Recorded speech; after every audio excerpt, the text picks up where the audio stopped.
Time now for some Saturday showdowns. We got 11 Saturday games here on Christmas Eve, so let's get it going with the biggest one of the week, at least on paper. It is the Eagles and the Cowboys. We know no Jalen Hurts, but rank anything else notable in this one? Well, you're obviously going to start Miles Sanders, even though you were burned last week where he didn't have very many fantasy points. The reason was the Chicago Bears were playing very well against the run that day, at least the running backs. I know Jalen Hurts scampered for 3 touchdowns. But at the same time, given an opportunity, Miles Sanders is going to be leaned upon heavily. And as you see right there, has a pretty good history of running against this Dallas Cowboys defense. And honestly, this Eagles team is so stacked that they just kind of take what the defense gives you. I expect them to be able to run the ball on the ground, which is why I am starting Sanders. On the other side, I'm going to sit the quarterback with a star on his helmet. I'm sitting Dak Prescott if I have other options. I know he put up good numbers last week against the Jags, but that is a great matchup, and that's kind of who Dak Prescott has been this year. You look through his game logs, and you're like, every good game comes against an opponent that gives up a bunch of fantasy points to quarterbacks. The Eagles, they're not that opponent. They've allowed the second fewest fantasy points per game, and before last week's game, in the past month before that, Dak was averaging like 15 fantasy points per game. I would try to get away if possible. Well, some people may be worried about Dak. I'm not as worried about Ezekiel Elliott. I think he's worth a start. His usage rates have been fairly consistent, between 15 to 20 touches every week. And he's actually scored a touchdown in 7 straight games, had at least 80 scrimmage yards in 4 straight against the Eagles. And over the last month or so, the Philadelphia defense just sort of mediocre when it comes to stopping running backs. Got a social question here at NFL Fantasy. Albie wants to know, Rank, should I have DK Metcalf or A.J. Brown in the flex? Is this for real? Who did you have, Joel? Who do you have higher? I'm leaning towards Metcalf, right? That's okay. That's where I'm going. I'm going to go DK Metcalf with a pretty favorable matchup against the Chiefs. There you go. Shout out to Joel Smith for assist right there. Giants He does the rankings. He does do the rankings. I want to besmirch his rankings. Giants and Vikings. What are you looking at, Rank? KJ Osborne over the last couple of weeks is really starting to establish himself. Now I understand if you looked at what he did last week, this could be viewed as just a point-chasing opportunity. But I really do believe that in this offense, he has now started to move past Adam Thielen as that number 2 passing option. When you watch the way they scheme things, no, I don't care for that. When they watch the way that they scheme things up, obviously it's schemed up for Justin Jefferson. But with teams shifting focus, or at least trying to shift focus to Justin Jefferson, it is giving KJ Osborne some chances. And in what I expect to be a high-scoring game, he's an option for you, a sleeper option. Yeah, and if this is a high-scoring game, it means good things for the New York Giants signal caller, Daniel Jones, who's been averaging nearly 19 fantasy points per game in his 5 games up until last week against the Commanders. He has shown a safe floor and some upside in that period as well. And then this is about the matchup. The Vikings have allowed the 7th most fantasy points to quarterbacks on this season. And 7 of the last 9 games, they've allowed a top 10 fantasy quarterback. He's my favorite Jalen Hurts replacement, and I would even play him over Dak Prescott this week. If Daniel Jones is a stream, I feel even more confident in his opposite number. You can start Kirk Cousins this week. Kirk O'Chains has had 20 or more fantasy points in 3 of his last 4 games, and the Vikings have been top 5 in pass play percentage nearly all year long. They are throwing the ball a ton this year. The Giants, well, they've been a bottom 10 defense against fantasy quarterbacks over the last 4 weeks. Social question for you, Florio. This one from Big Franklin wants to know, Adam Thielen or Devonta Smith in a PPR? I'll take Devonta Smith. I know it's a little bit of a quarterback downgrade with Gardner Minshew, but Thielen has to compete for targets not only with Justin Jefferson, but with KJ Osborne and TJ Hawkinson now. So I just think there's more upside with Smith. Interesting one in Santa Clara this week between the Washington Commanders and the San Francisco 49ers. And there you go, rookie win streaks with multiple passing touchdowns in the Super Bowl era. Dak Prescott with 5, a whole slew of guys with 4, including Justin Herbert, Mark Bolger, and Dan Marino. A lot of legends. And then Mark Bolger. And then Brock Purdy, who's going to be fitted for his jacket to Canton anytime now. How dare you? My name is Adam Rank, and I have been the advocate for the reigning, undisputed quarterback of the San Francisco 49ers, Brock Purdy, who has had at least 2 touchdown passes in 3 consecutive games, as we saw there a moment ago. And really, when you look at this 49ers offense, it just seems tailored for what Brock Purdy does. Like, Kyle Shanahan's system requires a quarterback who can make these precision type throws. The rushing ability is a little bit of a bonus. It's not, you don't need it necessarily. That's just an added wrinkle, but this seems set up for Brock Purdy, and I think that he's going to be very successful for a long time, and I love starting him this week against the Commanders. I would favor Daniel Dimes over him, but Brock Purdy would be my number 2 guy.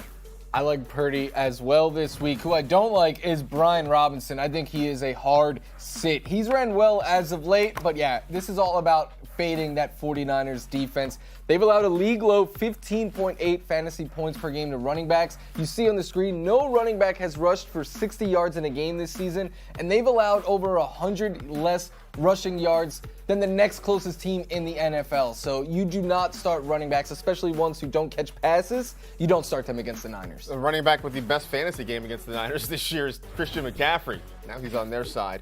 I think beware of Brandon Ayuk. Maybe you don't get away from him completely, but I just more worry about how much the Niners are going to have to throw the football. They have been very run-heavy. In fact, only 3 teams have been more run-heavy than the Niners over the last 3 weeks. I don't know that game script's going to be a big thing. I don't expect Brock Purdy to have to throw it a ton.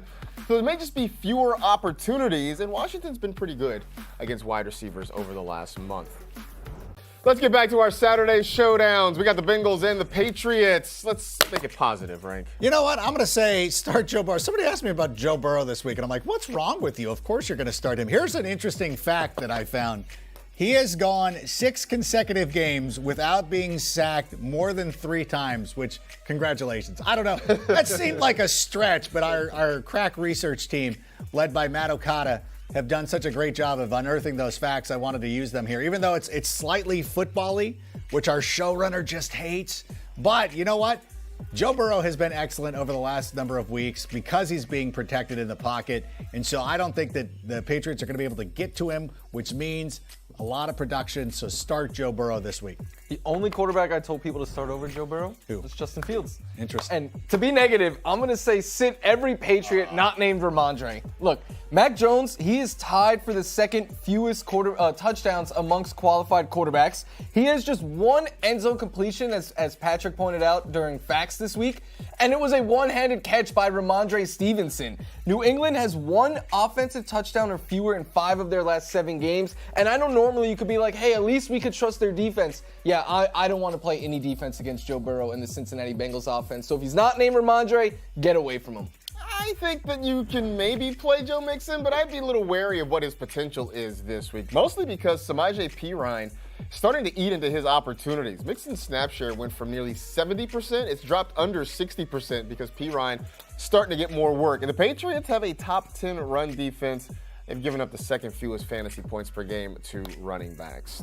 Let's go back to the Twitters, and Kyle has a question. Start T. Higgins or Najee, if healthy, at the flex. You know what? I would probably go with Najee Harris in this one just because I think it's easier to get him the ball. He can get more touches. I like T. Higgins. I think he's got a good opportunity, but I think Najee is starting to come into form at the right time for folks in the fantasy playoffs. Bills and the Bears, a look at Justin Fields and Josh Allen in their second career seasons, and the fantasy points fairly even, a slight edge to Fields there. Total yards per game, again, a slight edge to Fields, but fairly close. Allen in the advantage there for the touchdown to interception ratio. Well, Allen with 1 more rushing touchdown, and they are both ranked QB6 at this point. And so, Rank? Yeah, we're starting Justin Yeah. Fields. I always find it because, Justin Fields was not selected to the Pro Bowl. So the big question was, should he have been over Geno Smith? And I don't want to take anything away from Geno Smith, so I'm happy that he's in the Pro Bowl. But I really think, because all the comments are like, Justin Fields can't throw. And you're like, okay, well, Justin Fields has a passer rating over 100 since week 8. He's the only quarterback this season who went up against that Eagles defense and had multiple touchdowns and no interceptions, multiple touchdown passes and no interceptions against them. He can throw the football. He can also run really well. I'm sorry that our quarterback comes fully loaded with a variety of options. Not only do you got the cup holders, you got the heated seats, you got tinted windows. I'm sorry. Why would I apologize? Did you even get the undercoating? No, that's a scam. It's a scam. Totally a scam. If you have like Jared Goff, you need the undercoating. But Justin Fields, it's not required. So start him this week. Yeah, Justin Fields going to win lots of people fantasy championships this year. David Montgomery, his running back, might as well. I know I was souring on him in the middle of the season, but in the last month, he's come back to life. He is a season-high 24 fantasy point game last week, and he's been averaging 19 fantasy points per game in the last month, even getting some more pass game usage there. And the Bills, they've just been ran all over as of late. Last week allowed over 180 rushing yards to the Miami Dolphins. Even with Khalil Herbert back, I think you can start David Montgomery with confidence this week. These are two teams that have struggled defending the run, and that's why I like Devin Singletary as a start. And I know the Bills' running back situation has been hard to figure for fantasy managers, but they have been a little bit more run-heavy over the past few weeks, and Singletary has had double-digit carries in 7 of the last 9 games. I do think James Cook is also going to be involved in the backfield there, but I do see that Devin Singletary can get a lot of opportunities. Hopefully, he's able to get you a touchdown as well.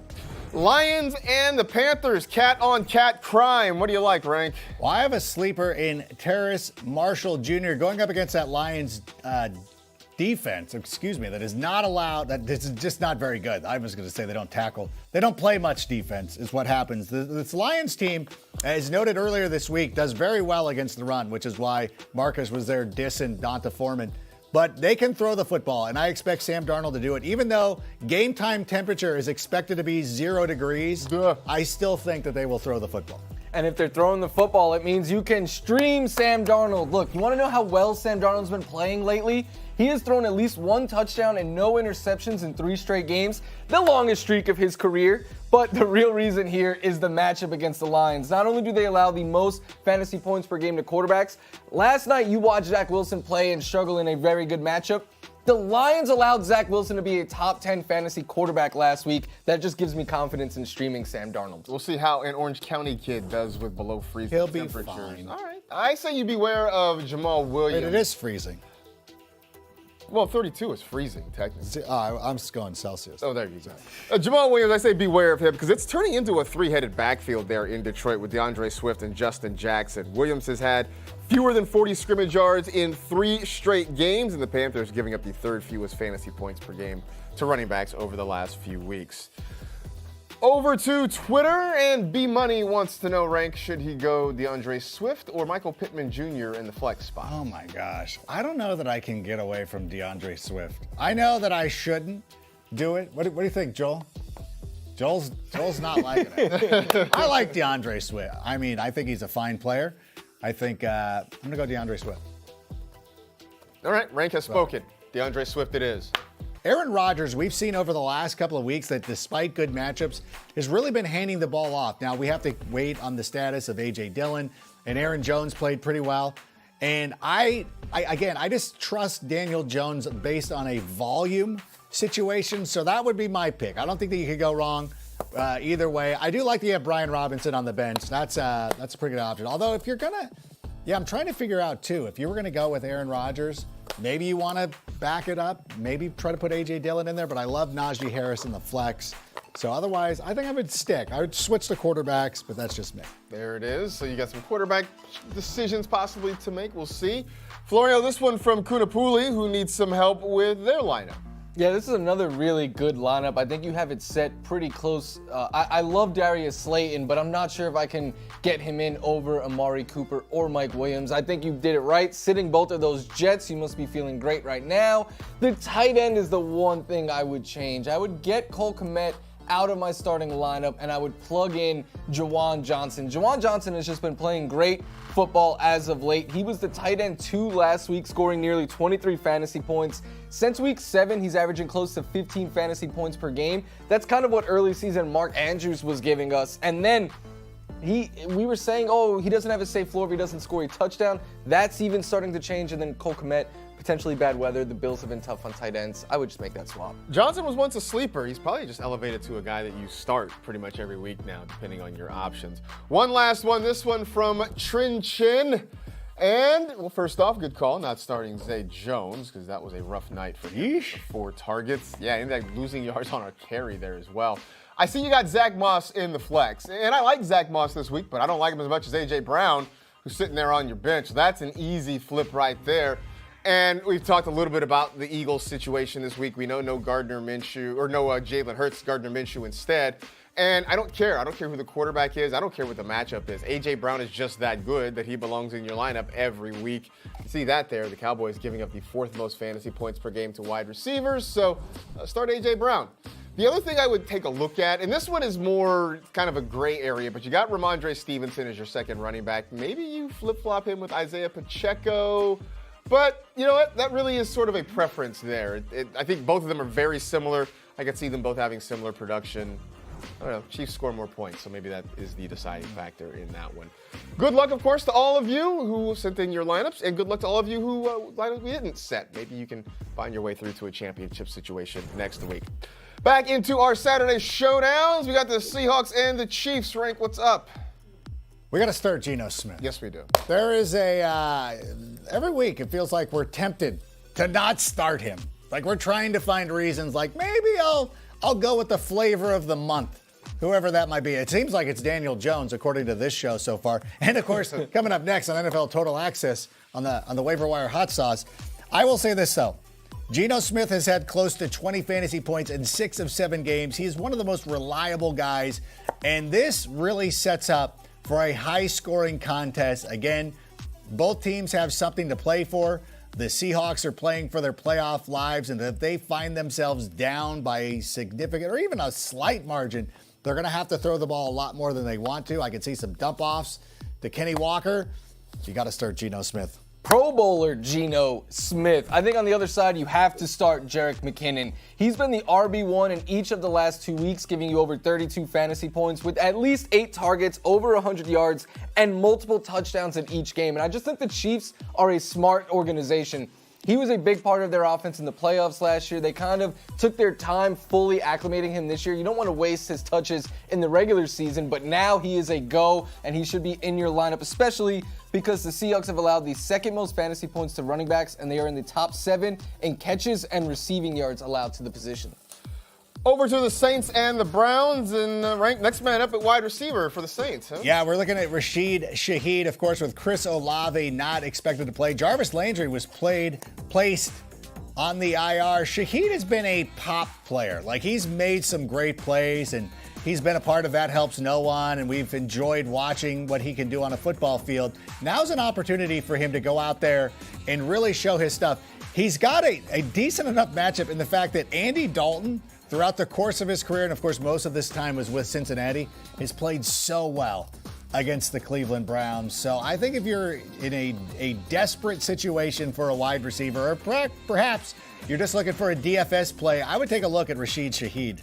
On the other side, I'm a little bit nervous about the Browns pass catchers. Now, it may be harder to get away from somebody like David Njoku or Amari Cooper. I think you can sort of fade the Donovan Peoples-Jones without a whole lot of concern. But since making the switch away from Jacoby Brissett at quarterback, this is a passing offense that's averaging about 40 fewer yards per game over the last 3 weeks. And now they get a Saints defense that is ranked number 6 overall in pass defense. The weather's going to be nasty. The winds could kick up to about 30 miles an hour. So it just may be hard for both these teams to throw the ball. I expect a lot of running in this one. Texans, Titans. Rank, what's up? I'm going to go with a sleeper in Chris Moore. The Houston Texans have been very competitive over the last couple of weeks, despite the fact that they've had a lot of injuries, including players like Nico Collins, who is placed on IR. But you know what? I love this matchup this week going up against the Tennessee Titans, who have allowed the most fantasy points per game to wide receivers this season. And you know who I'm predicting to win this game? Well, guess what? You're going to have to tune into Total Access tonight to see my pick. It may just shock you, although not now because I'm kind of playing it up, kind of tipping my hand, so to speak, Joe.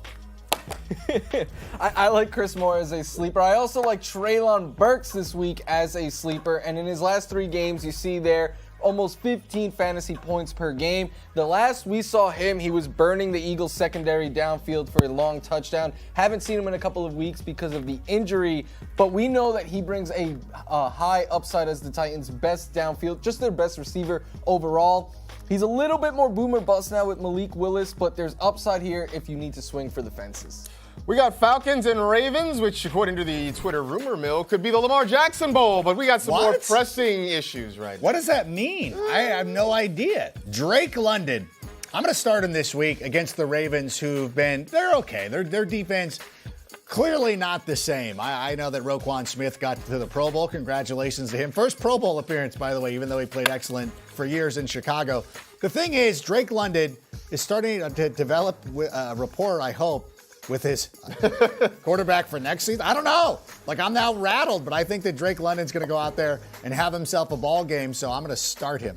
On the other side, I'm going to be confident and say you can start Mark Andrews. And I know the production hasn't been there lately, but the opportunity has. Leads the team in target share and air yard share since week 11, and the matchup is good. Over the last 4 weeks, Atlanta giving up the most fantasy points per game to tight ends, including 4 receiving touchdowns in that stretch. Raiders and Steelers in Florio. Derek Carr sit, huh? Yeah, I'm sitting him. You see there, he's been throwing a bunch of interceptions over the last month. He has fewer than 250 passing yards in 3 straight games. And you might be like, oh, he's going to talk about the weather. No, that is a factor, but this Steelers defense has allowed the fewest fantasy points per game to quarterbacks in the last month. They are just a different unit when TJ Watt and Minkah Fitzpatrick are both out there at the same time. I have a little bit more confidence in starting Darren Waller. Some of that is just because of the position, and tight end has been so thin. But it was nice to see him back last week. First game since week 5. Now they eased him back in, just 48% of the snaps. I expect that number to go up this week. Last week, 3 catches, 48 yards and a touchdown, and a pretty good matchup against the Steelers. But more than anything, it's just the volume and the upside that I like for Darren Waller. We want to send our thoughts out to the family of Franco Harris, who passed away just days before the 50th anniversary of the Immaculate Reception. Join us as we celebrate Harris and his iconic play as the Las Vegas Raiders play the Pittsburgh Steelers live in primetime this Christmas Eve. The Holiday Classic, December 24th at 8 p.m. Eastern, only on NFL Network and streaming on NFL Plus.